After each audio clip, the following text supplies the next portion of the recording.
Salam SN, ketemu lagi dengan saya Agus Harizal Alwi Hikmat, pemimpin redaksi Suara Nusantara dan koran sn.com.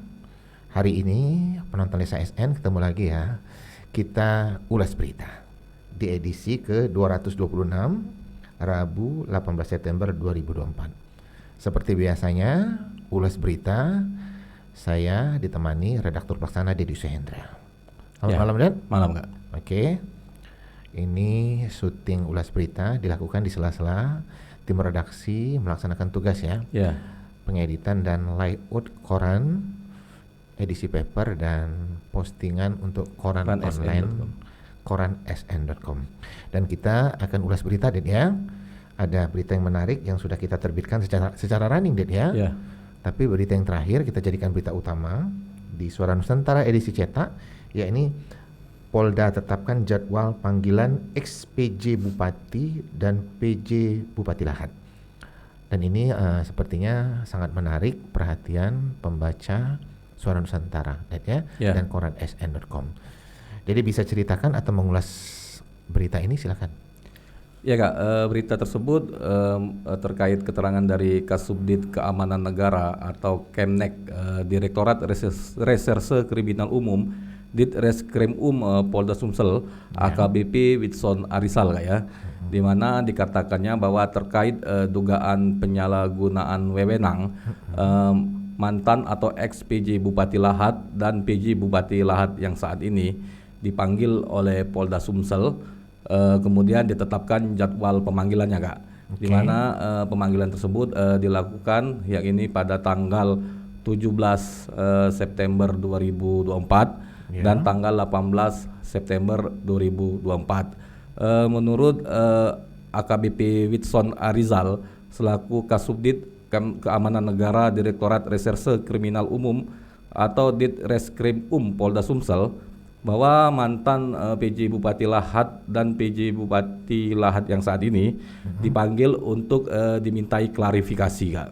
Oke, yang bersangkutan datang, Dan? Dari 2 hari pantauan Suara Nusantara, Kak ya.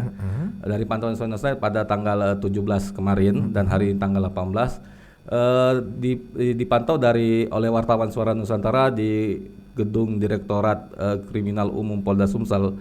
Tidak terlihat, Kak, baik itu mantan PJ Bupati Lahad maupun PJ Bupati Lahad yang dijadwalkan pemanggilan, Kak ya. Kemudian Suara Nusantara mengkonfirmasi kepada Kabid Humas Polda Sumsel, Kombes Pol Sunarto, Kak ya. Belum juga ada konfirmasi terkait memberikan keterangan terkait apakah mereka hadir atau tidak, Kak, gitu. Oke, di subjudul berita yang kita terbitkan kemarin itu ada subnya dugaan kasus penyalahgunaan wewenang. Ini sebenarnya masalahnya apa, Dedi? Silakan Dedi jelaskan.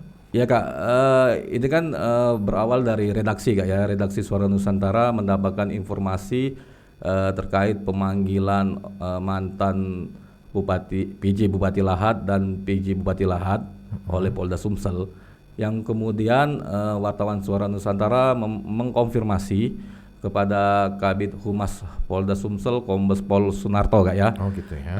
Terkait informasi tersebut memang dibenarkan oleh Kabid Humas Polda Sumsel, Kombes Pol Sunarto, bahwa Polda Sumsel melakukan pemanggilan kepada mantan PJ Bupati Lahad dan juga PJ Bupati Lahad yang saat ini menjabat untuk diklarifikasi terkait surat pemanggilan tersebut, Kak. Oke. Kemudian berdasarkan surat panggilan yang beredar, Kak ya, yang juga didapatkan oleh wartawan Suara Nusantara, di mana dalam surat pemanggilan kepada mantan PJ Bupati Lahad dan PJ Bupati Lahad tersebut, ya ini surat panggilan terkait menindaklanjuti pengaduan masyarakat, Kak ya, di mana keduanya dipanggil terkait dugaan tindak pidana penyalahgunaan wewenang sebagaimana yang dimaksud dalam pasal 421 KUHP yang terjadi pada hari Jumat 9 Juli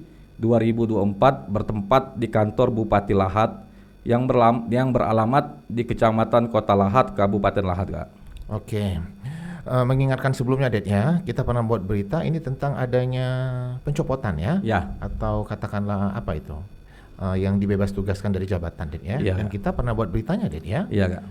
Dedi mungkin masih ingat beritanya, silakan Dedi. Ya, ketika itu Suara Nusantara mewawancarai Kak ya, analis sumber daya manusia aparatur muda Badan Kepegawaian Negara atau BKN Regional 7 Kota Palembang Kak ya.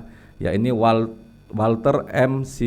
Simarmata, di mana dikatakan Walter bahwa awalnya memang BKN menerima surat pengaduan, di mana surat pengaduan tersebut dari 4 orang pejabat Eselon 2 di Kabupaten Lahat dan 1 orang pejabat Eselon 3 yang menyampaikan surat kepada Kepala BKN Pusat terkait mereka dibebaskan sementara dari tugas jabatannya karena dicopot Kak ya.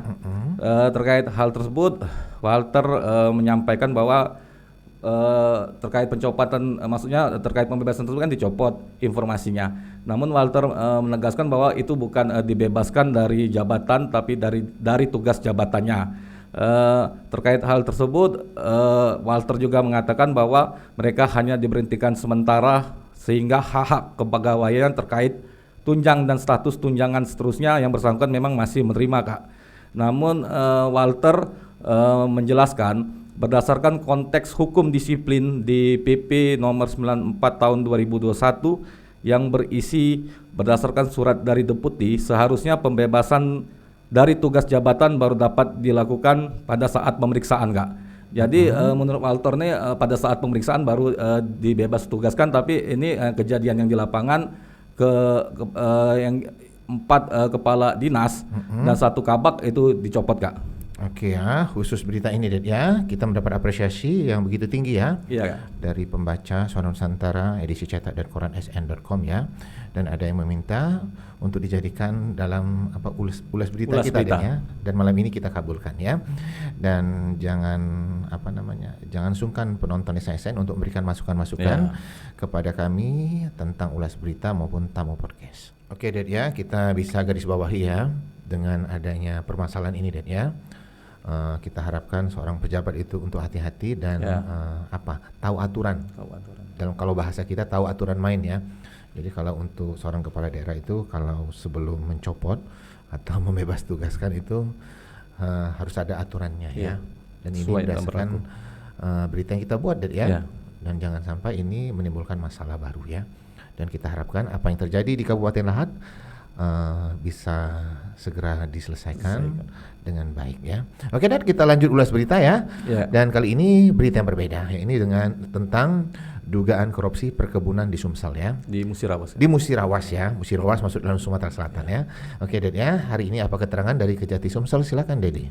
Ya Kak, keterangan dari Kasipenkum Kejati Sumsel Fani Yulekasari SMH Kak ya, di mana terkait penyidikan dugaan kasus korupsi penerbitan surat penguasaan hak atau SPH untuk izin perkebunan dan kegiatan usaha perkebunan di wilayah Kabupaten Musi Banyu Asin atau Murah tahun 2010-2023. Kasipenkum mengatakan bahwa tim jaksa penyidik bidang tindak pidana khusus Kejati Sumsel saat ini sedang mengumpulkan alat bukti dalam rangka penyidikan Kak ya. Penyidikan di mana dikatakannya proses penyidikan dan pengumpulan alat bukti tersebut dalam rangka untuk membidik atau mengungkap tersangka dalam perkara tersebut Kak.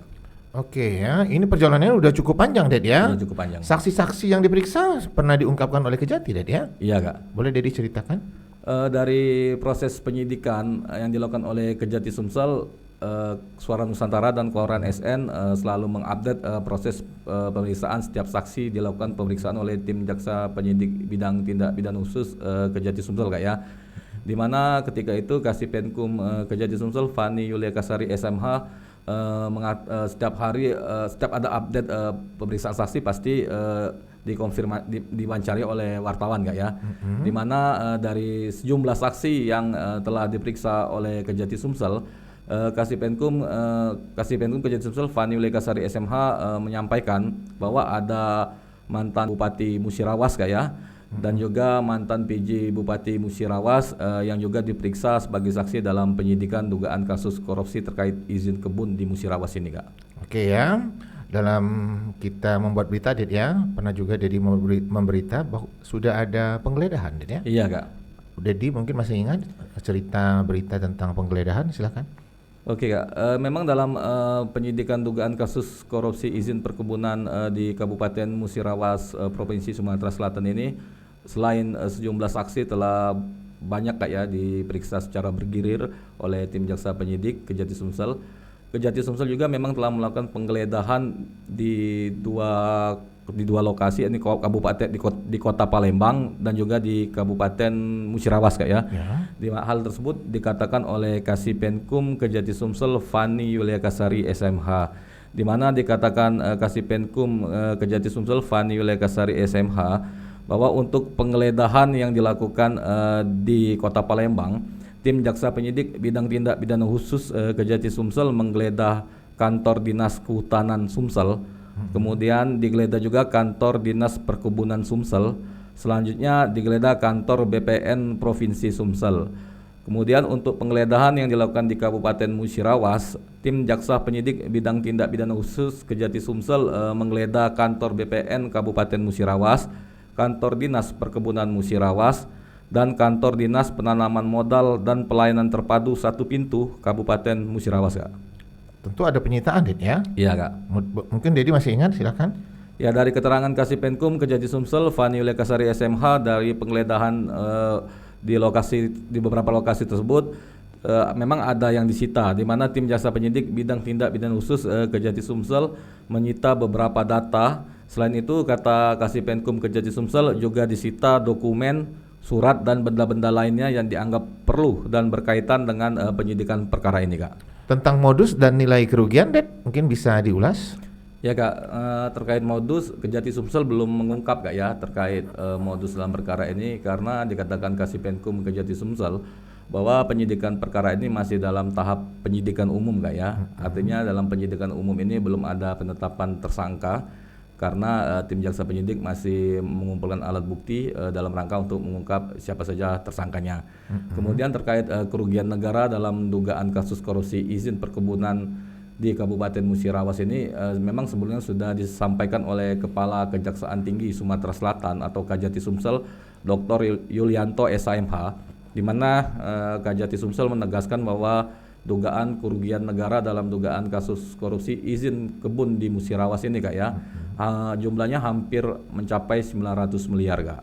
Oke, dari keterangan berbagai sumber ya, infonya itu akan ada penetapan tersangka ya. Iya Kak. Untuk dugaan korupsi ini. Mungkin Dedi bisa cerita keterangan dari Kejati? Dari informasi yang kita himpun di lapangan, memang dalam waktu dekat Kak ya. Dalam waktu dekat Kejati Sumsel memang akan melakukan penetapan tersangka dalam dugaan kasus korupsi izin kebun tersebut.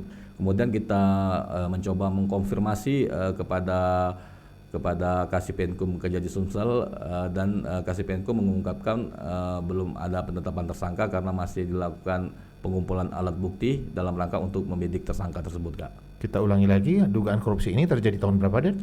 Dugaan kasus korupsi izin perkebunan di Kabupaten Musirawas ini Kak ya, di mana terjadi dengan periode tahun 2010 sampai dengan tahun 2023 Kak. 2010 sampai 2023 sudah cukup lama, Den ya. Iya. Dan kita harapkan para pejabat ya tidak dalam melaksanakan amanah jabatannya ya. Kita harapkan itu tidak melakukan tindak pidana korupsi ya. Jadi negara kita ini bisa adil dan makmur ya. Dan kekayaan negara kita itu bisa maksimal untuk masyarakat. Oke, Ded, kita lanjut ulas berita, Ded ya. Mungkin ada info lain tentang dugaan korupsi perkebunan di Musirawas ini, Ded ya, yang bisa Ded ungkap untuk penonton SASN, silakan.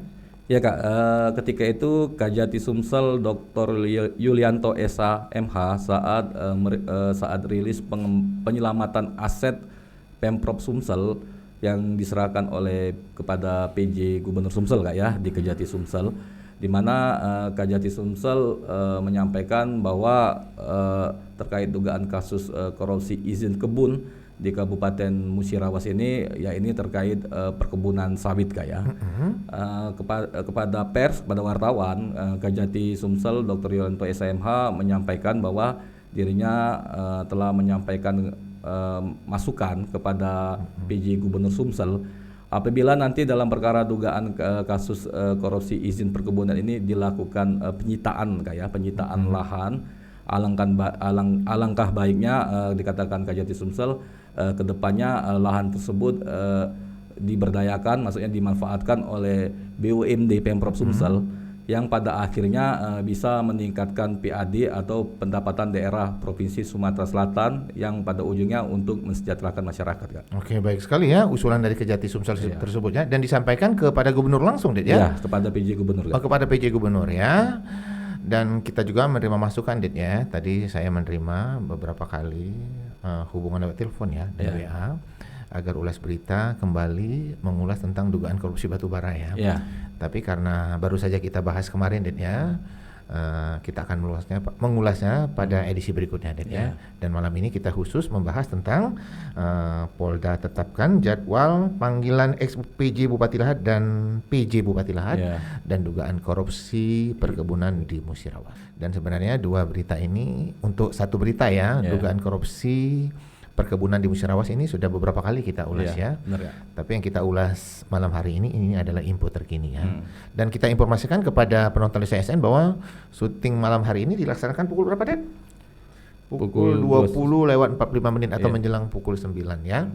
Dan kami berharap penonton SN teruslah memberikan masukan-masukan positif hingga kami dapat memberikan tayangan-tayangan yang berkualitas. Dan sepertinya kita udah di ujung ulas berita, Det ya. Dan seperti biasanya di ujung ulas berita kita ada quotes ya. Dan quotes kita malam hari ini adalah jangan terganggu dengan omongan negatif hingga mengganggumu untuk berkarya.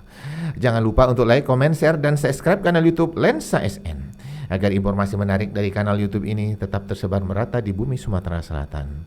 Demikian dari saya, salam SN, salam kompak selalu.